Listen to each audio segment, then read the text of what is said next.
Welcome to another edition of the Growth Game. I'm Paul DeLuca, the CEO of Meritus Capital, and we're delighted today to have Mr. Len Adams from ACG Resources join us today. Len, thank you so much for taking the time to come on the Growth Game podcast.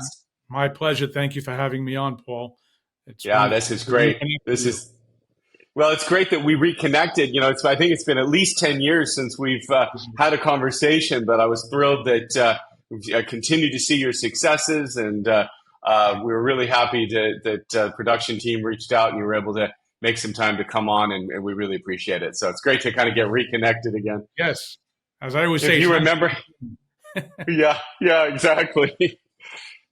So Len, if you remember, I started out in the staffing business. I had a specialty staffing company. I grew my business with a finance company, and then in the late 90s, I got into the finance business. And so I've grown 4 different staffing finance companies over the years, and I retain one of them now, and continue to love my business every day. We're financing high growth startups we've actually grown our balance sheet considerably since you and I talked last. Our largest client now does over $400 million a year. So we kind of have everything in between high growth startups to very large, but everything we do, Len, is all about supporting staffing clients across the country and Canada as well. So we also have recently moved into the UK, which we're super excited about. Terrific. So it's great. But Len, for the audience and as a refresher to me, how did you get into this business? Talk to me about your staffing journey. Interestingly enough, I'm writing a book about it. Okay, I can't wait to read it. Yeah, I'm in the middle of it. But the truth of the matter is, I got into the business when I was a teenager. I went to work for an uncle of mine who had, at the time, an employment agency. Okay, and I'm not going to give you all the details because I'm going to save it for the book. But I came into the business to help him out as a part-time student because he wanted someone to answer the phones. Okay, and that's how I started in the business. And I fell in love with it. And it's a completely different business today than it was back then. But I just fell in love with the industry. Listen, we help people and we get paid for it. So there's nothing better than that. That's such an interesting thing. I would say one of the common themes when I speak to entrepreneurs in this business, one of the common themes really is always about the fact that it's still a human element. It's still a human connection. And, there's a lot of industries that don't continue to have that kind of level of human connection. So that's great to hear. It's funny. I started as a CFO. I was a CFO of my father's company, which was basically a type of specialty staffing business. But when I was in high school, and I kept going through that, and then they started in the finance business in the late 90s. But that's great. So you've been doing a lot of things, different things over the years. Talk to me about your different diversification. How do you make those decisions? When you look at these different sectors, what really has been in your career? Have you noticed the advantages and the disadvantages to diversifying the type of staffing that you provide? The advantages, in my mind, are it broadens your risk, so you're not beholden to one industry. Okay. Mm-hmm. The disadvantages are you could almost I'm trying to think of the right word, dissipate your strength in one industry. So, and I've had numerous discussions with a lot of people, both in and out of the industry, that say you should be a specialist, you should be a generalist. And, I can make an argument both sides. Okay. Right. My roots have been in financial services pretty much my whole career. And we probably don't stray too far from that. I had bought an insurance recruiting firm a few years ago, which kind of fell apart because my partner passed away from COVID. Okay, and he was the main guy, and that was terrible. So we kind of lost a lot of those relationships because it's a relationship business. Okay, it is. And he was known in that industry, so we've been trying to pick it up again. When we pick up some other areas because I like to do startups. You mentioned startups before. Yeah. In my mind, and how I started selling to the financial services industry years ago, was I was working with a lot of foreign banks that were opening in New York because I took the approach, they don't know anybody. So when they're coming here, you're not selling, you're actually serving a need because they need you. And that was always my approach to selling, if you will, was I want to be where somebody needs me. So, Yeah. I use a name like Goldman or Citi. Everyone says, "Oh, is that the client you want?" I tell them, "No, I want the small to mid-sized firm where I can make an impact. I don't want to be recruiter number 3,284 who's on a VMS and the jobs go to 90 people and you got to get into a pissing match, excuse my French, on who get the resume in first. That's not the business I wanted to be in." Okay, I kind Right. of diverted from your question, but No, I appreciate that. I like what you're saying. So essentially, you've taken more of the approach of how do you add value to the relationship, and really, it sounds to me more like specializing in the size or the need of the client, as opposed to maybe only servicing or staffing accountants. And exactly. I can see that. And Yeah. it's also a boardroom thing. I always said, if I'm going to move an accountant from, one firm to another all day long, it's like, okay, what am I doing? And what value am I really adding to the candidate? Right. Okay? Yeah. And you're passionate about that. You like to end with the candidate being one of your biggest cheerleaders, right? 100%. 100%. Yeah. As I've been writing this book, I'm about 8 chapters in, and, I have records that go back, I don't want to tell you how many decades. And I didn't even realize myself how many people and how many lives I've touched. And I'm not saying this from an ego viewpoint, but people have said to me, "Oh, you changed my life 20 years ago. That's amazing. You helped me make this decision." And, I never looked at it from a money viewpoint. I'm going to get this fee. I'm going to make this much money. For me, my ego was, I'm doing something. I'm helping the client. I'm helping the candidate, and the money is secondary. It's going to come. Yeah. Okay. That's so brilliant. I never changed money, and I still don't. And I don't do it for free. Yeah. That's not the main motivator. Yes, I like money, but I like the fact my ego was, I'm taking this company. And to get back to your question about specialization, we started to diversify because as a lot of the foreign banks started to be here and they dried up from coming in, we started looking, okay, who else is coming into the States from overseas? And, it was a food company, it was a wine importer, it was, whatever. So we started taking on things like that, and we found it interesting. We just learn about every industry. And I always tell the story. A couple of years ago, I had a private equity firm come to me from overseas. They were referred to me, and they had I don't want to be too specific, but they had a manufacturing firm in the States. They needed a new CEO. And it was a very specialized industry. And they said, "What's your experience in that industry?" I said, "Don't have any." So I'm always very upfront. I said, "Can I help you?" "Yes." "Do I know the industry?" "No." I said, "But give me 3 days. I'll know the industry." So they said, "Give us a week. We want to think about it." So they came back to me and they said, "We have a problem." I said, "What's the problem?" They said, "We have a firm overseas in our main country that knows the industry inside and out, but they don't know the States. You know the States, but you don't know the industry, but we like you." So they said, "We want to work with you." They gave me a retainer, by the way. Nice. Inside of a month, I filled the job. Beautiful.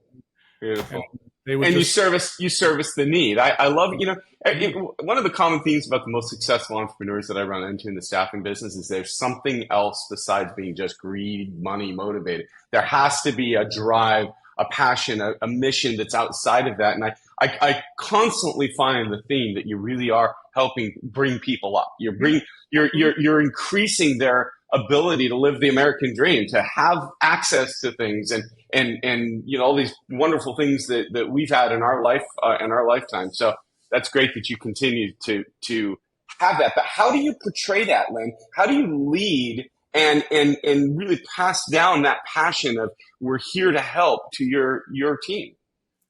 I think it comes through in every conversation we have with both prospects and candidates that, we're not just chasing the money. We're not, that's not what we're all about. And I'll give you a perfect example when we're working with a client and they give us a range for a job. And we usually tell them, we think you're in the right range. You might be a little bit off, but here's what I'll do. Let's go to the top of the range. I'll cap my fee at that number because I think it might be the right number. If it comes out, it's $5,000 or $10,000 more, I'm not going to worry about it because I take the position so they understand if they have to pay more for that candidate, it's not because I want to get a bigger fee. It's because I want to service the need. Okay. And I convey this to my team as well. And I tell them, forget what you're losing on your commission. You're Yep. gaining it in credibility because you'll Yeah. close the deal. Okay. And this is, again, this is what I try to do. Maybe I would have had more money if I didn't do it the other way, but I'm not complaining. I live a good life, so Yeah. it's all Enough. good. Enough, and you enjoy what you do every day. I'm curious. I know you do a lot of direct placement, and that's the kind of fee you were talking about. But I also know you've done a number of contract hire and temporary staffing over the years.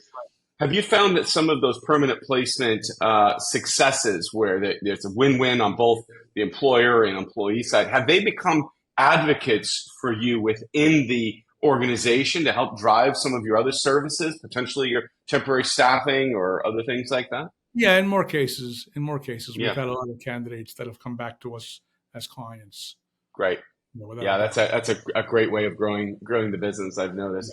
Listen, it's a relationship business. It's all about relationships. Yeah. And to the extent you can get that kind of network effect going, right? That's why it's a very, it does continue to have generally a constant uplift of growth year over year, or at least 5 years over 5 years. We know we all have the cycles, but I'm curious, in New York City, and you're in Manhattan or no? Where specific are you geographically? We're virtual. We're virtual. You're virtual now. All right. Got it. I hope you're looking at a beach right now. No, I wish I was. I'm not yet. But you're still servicing many of your clients that are down in the city, or we actually work around in New York. We do work around the country. I mean, since I'm a virtual organization, I have recruiters working for me in Florida. We're in Jersey, so we're all over the place. Got it. Sounds good. We take on things. It's interesting. During COVID, what we did, and I have to credit my team with this, especially one of my sons, we started to follow the wave of COVID. Okay, New York was dead, but Missouri wasn't. So we started calling on companies in Missouri, and then we went to Kansas. And that's how we survived COVID. Right. Okay, the PPP money was we were going to other cities and saying, okay, you have the need now, and we were virtual anyway, quite frankly. So it helped us, That's great. For us, it was Thursday, Yeah. Right. Well, that's great. And so during that time, did you place in financial service, or did you do some healthcare work? We never touched healthcare. Got it. It's all in administration and finance. Healthcare and IT, you really have to know. And I don't like to take on things if we don't understand it. Like I said, I'll learn an industry and I'll learn a company's needs, but healthcare and IT are really they're a world unto themselves. So we tend. Yeah, I agree. We were talking just a little bit before before we started filming, and I'd love to kind of go deeper on this. Talk to me a little bit about what you're seeing with the overall macroeconomic conditions, the numbers, what's being published, and what are you seeing within your business as far as activity? Is 2024 a flat year? Is it really difficult year? Is it coming off a couple of difficult years? What are you seeing really on the ground? Yeah, that's a good question. I remember years ago when I was very active in the Association of Personnel Consultants, we'd all meet up, different owners. I wasn't an owner back then. And one owner would say to another one, "How's business, you liar?" Okay. Yeah. Everything was always great. Everything was fantastic. I'm buying another boat. Okay. I have a tendency to be probably more honest than I should. Okay. 24 has been an absolutely horrendous year. Okay? Got it. 23 was a nightmare. So let's go back to the year before COVID. We were hitting record numbers. Got it. And I remember saying to my team, this is the beginning of the end, because I've been around, as you can tell from the few gray hairs I have left. I've been through a number of these cycles. And I always say when temp is up and direct hire is up and you got, 9,000 jobs coming in, it's the beginning. You're at the top of the mountain. It's going to start to slow down. And we don't know what's going to happen. COVID kind of pushed that. Mm-hmm. But then I have to tell you, the year after COVID, we had a pretty decent year. Mm-hmm. Okay, I don't know why, but we did. Yeah. The year after that, so that takes us to 21, 22 into 23, started to slow down again. Okay, I also had a personal health issue, which took me out of commission for a few months. Sure. So I think that may have had some effect on the business. But the end of 23 and the beginning of 24 has been a nightmare. It's terrible. Yeah. Yeah. Okay. How are you dealing with that? How are you dealing with such a slowdown in revenue? And what are you looking at doing? Slowdown in activity. What do? We just push harder. Okay. Yeah, I say two things, and if you talk to anyone on my team, They'll tell you that I say it ad nauseum. I say we work the same whether the market is hot or whether the market is cold. We put our heads down. If we get a job in, we work the hell out of it, and we just talk to as many people as we can to try to generate activity. Okay. Yeah. But I also have something that I always use, and I hope I don't screw it up. But I always say in any market, there are 7 reasons for an open position. Okay. And if I could put them all down, let me think. There's death, relocation, resignation, retirement, illness. I forget the 6th one, but the 7th one is expansion. Okay? Yeah. 6 of them exist all the time. I don't care what the market is. I don't care how bad things are. And I've done some speaking at some outplacement firms, and I always make a joke out of it. It's a terrible joke, but I say, as we're talking now, somebody just got fired, or somebody had a heart attack, or somebody wanted to relocate to Kansas because their wife's mother passed away and they need to go. And in our business, the idea is if you're talking to enough people, you'll find those opportunities. Yeah. Expansion is when things are going great, and then everybody reaches out to everybody because they need people. Okay. Yeah. So the challenge now is to find those other 6 opportunities. Okay. Yeah. And talking to enough people. The bigger challenge on a micro level, and I'm sure some of your other firms that you talk to probably have the same issue I have. Okay. It's the younger generation, getting them to get on the phone. Yeah. Everything is email, everything is text, and it's very easy to ignore an email. It's not as easy to ignore a phone call. So, and I'm very old school. I like talking to people because I think you develop a relationship with people when you're on the phone, and you could talk about their lives and what. You can't do that on email. You can't do it on text. And that's a big challenge. And generationally, my staff, we're probably split between, we have a couple of baby boomers, a couple of Gen X, and a couple of Gen Z. And to get them to pick up the phone. Yeah. Yeah, it's interesting that there's, I've noticed that, in my business, there is definitely, over the years, people have become more and more afraid of just picking up the phone and having a conversation. Certainly now with video conferencing, it's become the norm in business to set an appointment and beyond. But those quick interactions tend to be more done through email, less personal, more done through text, and the personal connection. You cannot beat a live conversation. No. And frankly, you can't, you can improve it with a visual conversation. Like it's amazing how really the connectivity of my team has just got better and better as through the pandemic, the expectation has risen with all connections, both inside as well as with our prospects and clients. We just do a lot more video conversations. And I would say that our connectivity, our relationship quality has dramatically improved since COVID because of that expectation that more than just even a phone call, that we can have that the visual cues of communication, which I think are absolutely important. But yeah, simply communicating through email. I have some people that are some salespeople that are trying to sell me right now on a few products. We're trying to make a move on something, and it absolutely astounds me that they haven't picked up the phone and and just talked to me, right? And so I being that I've gained so much more from a conversation. You gain so much more. It's a problem on the client side too. It is. So you have a generation gap on the client side. Correct. A lot younger, and they're not accustomed to picking up a phone. Yeah. Yeah. And that's where I think there's an opportunity to create some of the deepest relationships. And those are the relationships that go deeper and longer, and people go outside of the box. They'll create ways to make sure that things continue to work. Right. So I also really appreciate what you said, Len. It's a big part of my philosophy. Through adversity, through downtimes, through uptimes, it doesn't matter. Get up and work the process. Just keep working the process. And eventually, if you work the process, you get the successes, right? Doesn't mean that the downtimes aren't hard. They can be really hard.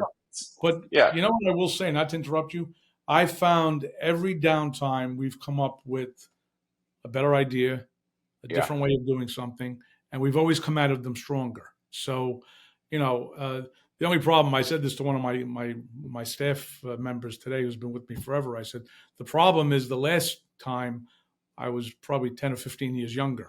Yeah, right. I don't know if my stomach is strong for that. Yeah. But you know what? Every day we do what we have to do, and Just keep doing. be I love motivated.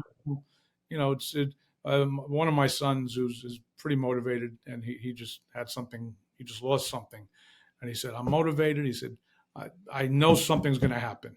I said, "Okay, as long as you believe Good. that, you just got to keep going because Believe and keep going. phone call, Absolutely. you never know what the next phone call is going to be." Right. Right? Right. So what excites you about growth? When you get back to, and it's going to turn, and I appreciate you that, I would say always reinventing in the downtimes is the smartest. That's really when you gain market share or at least gain, whether it's technology or a better way of doing something or a better or more relationships. And then, the good times always come back around. There's more good times than there are bad times. That's when there's the growth times. And so what excites you about that? Is that an enjoyable experience for you? Doing it, just Yeah. having the activity, the action. People have said, "Look, I'm old enough to retire. I should have been retired 10 years ago." I don't because I enjoy it. I never get up, even in down. I never say, "Oh, I have to go to work today." It's like, you know what? It's this is all I've done my whole life. I'm Yeah. doing this really, in the industry. I wasn't recruiting, but I've been in the industry Yeah. since I'm 15 years old. Yeah. And Right. I don't want to tell you how many years that is, but it's a Yeah. long time. Yeah. Right? Nice. So this is all I know. Okay. And Yeah. when people say, "Oh, you're going to go play golf," no, not really, because I'm still on the phone. Mhm. So Yeah. And do you enjoy being a mentor and passing it I down? do. I do. Yeah. Whether it's to your sons or your other employees, it's great that you have family business. I think Mhm. it's wonderful. Talk to me a bit about your M&A. Like I know you've done some acquisitions over the years. I know some have worked, some haven't. Talk to me. How do you evaluate an acquisition opportunity? And what's worked for you, what hasn't? I did one acquisition and one startup. Hmm. Okay. The one acquisition turned out okay until unfortunately we had a death. The startup was not as successful as I would have liked it to be. We made money with it, but I didn't have the right partner, to be very frank. Hmm. So I don't know if I'm the right guy to talk about evaluating because my evaluation was probably not that good. I've kind of Well, you slowed. refocused back to your core. It didn't work, and you said, "Okay, I'm going to go back to what I do: organic growth." Right? Exactly. Yeah. I've talked about another acquisition, and Mm-hmm. times like this may make that make sense because it's a lower market. I had a call with someone today talking about acquiring me, and I said I would never sell when the numbers are down. That doesn't Yeah. make sense. No. Okay, I'll sell when Yeah. the numbers Exactly. are up. So Let's I'm not wait going till it to. comes back up. Right. Exactly.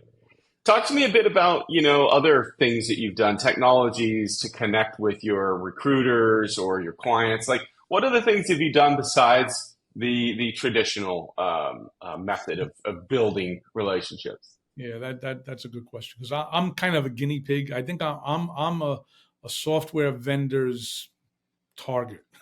Okay, when I You look tried at them it, all? I try them and I try them all. I try them all. I mean, we have a one. I guess I can mention names of different vendors we're using. We're using Sure. 3D IQ, which is a Hmm. resume portal for submissions, which I Hmm. love. We're just starting with AI now. Bullhorn is building AI into Yeah. platform. So we're going online with that May 1st.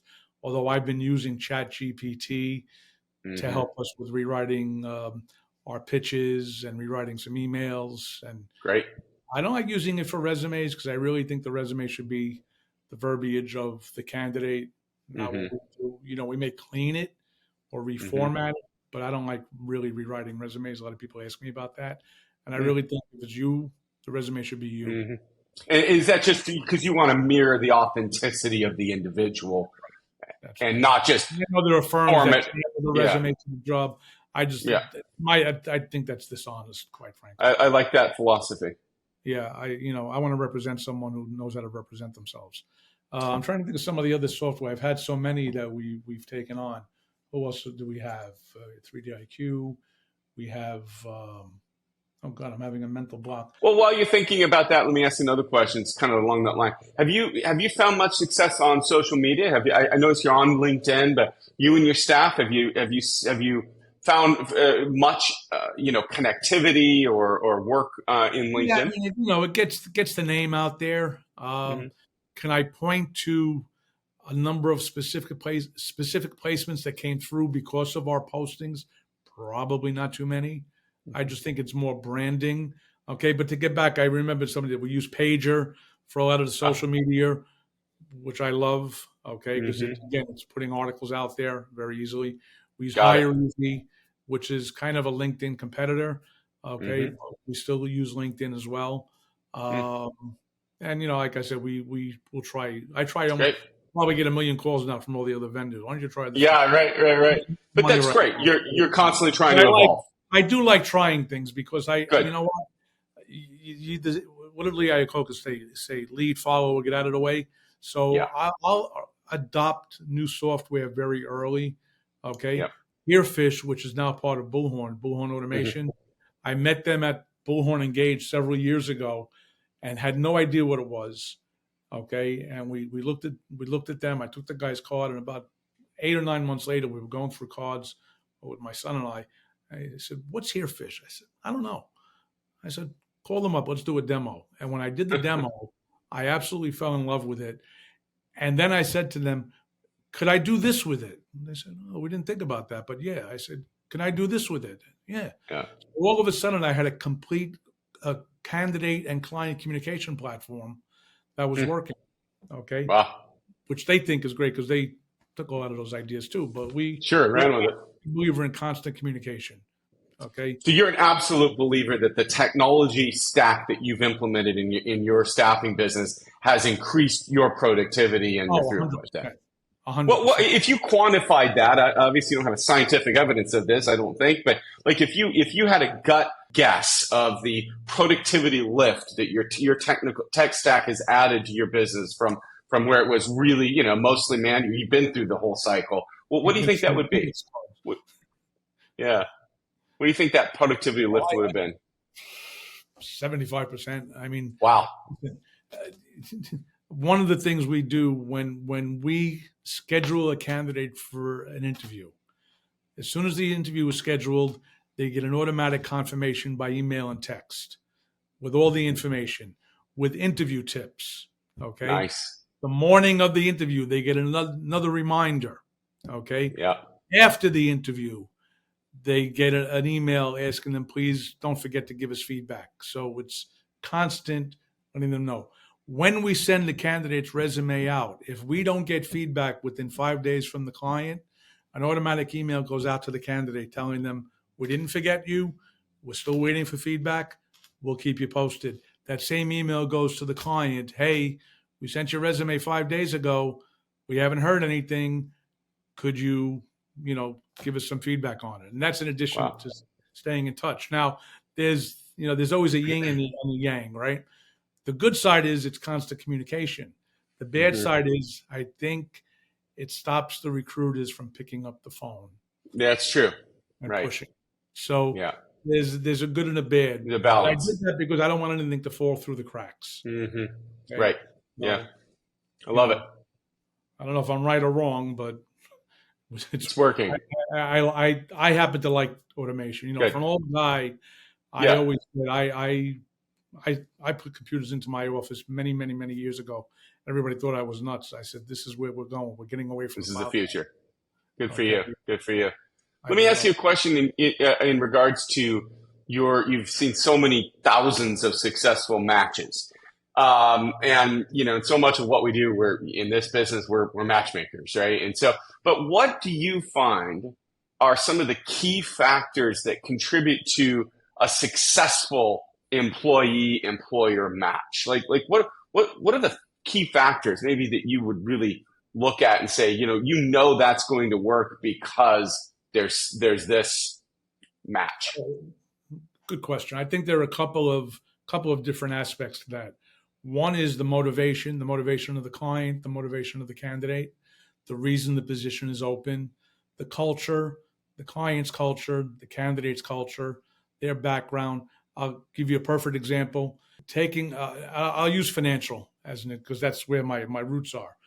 Moving someone from a very small financial institution to Citibank, not so good. Got it. Moving someone from Citibank to a smaller institution, maybe a little bit easier because wait, maybe I said that in reverse. Wait, hold on a second. I just confused myself. If someone is at a big institute, I'm sorry, let me reverse that. If they're a large institution and they're doing this much of the job, they're Yeah. going to have a hard time going into a smaller institution. I have to reverse what I said. Yeah, that Because makes more sense. they've Okay, only I done totally this, get that. they've only done this Right. much of the job. If Right. someone's in a smaller institution and they've done this, and now you want to take them into a larger institution and maybe cut some of the responsibilities, but make them really focus, you have a better shot. Okay. That's very nice. Okay. You also It's want really to scope of work. I think I would look at that as if you have you might work for some of the largest companies in the world, but if your scope of work and scope of expertise is narrow, you're going to have a harder time having a broader set of responsibilities in a smaller firm. Sure. Exactly. That makes sense. And it's also a matter of, you don't take a B candidate and put them into an A client or an A client candidate into it's culture. It's culture. It's, what's behind the candidate, what motivates them, so I think that's a big part of it. Are they purely money motivated? Well, then you have to know your client. Is your client one that rewards people financially? Are they looking to reward people with titles? So I think these are the types of things. It's personality. Okay. I'll tell you a quick story. Years ago, I was a relationship guy. So I was talking to a guy who was a semi-client and a semi-candidate. And he once said to me, the only time I would move is if you find me something. I'm Austrian. You find me an Austrian company, I'll go tomorrow. I said, okay. A couple of months later, I get a startup from Austria coming in. Okay. And it was like a bell went off in my head, and I said, I have to call him. And the client said to me, could you find me X? I said, I'll have it for you tomorrow. And I called the candidate and I said, I've got an Austrian such and such for you. He said, you'll have my resume in an hour. I had the resume. I sent it to the client. It was the quickest placement I ever made in my entire life. Okay. The client fell in love. He was there for years, but that comes from remembering and talking and getting to know your candidate. Yeah. Right. Yeah. You were able to match that unique need. He had the background beyond all that. Absolutely. Right. And I'd met the client. I knew the client personally. I knew the candidate. And I just said, this is going to be a match made in heaven. And I love it. Here's one for you, Len. Sometimes there's disconnect from individual aspirations and wants to organizational goals. How do you successfully match,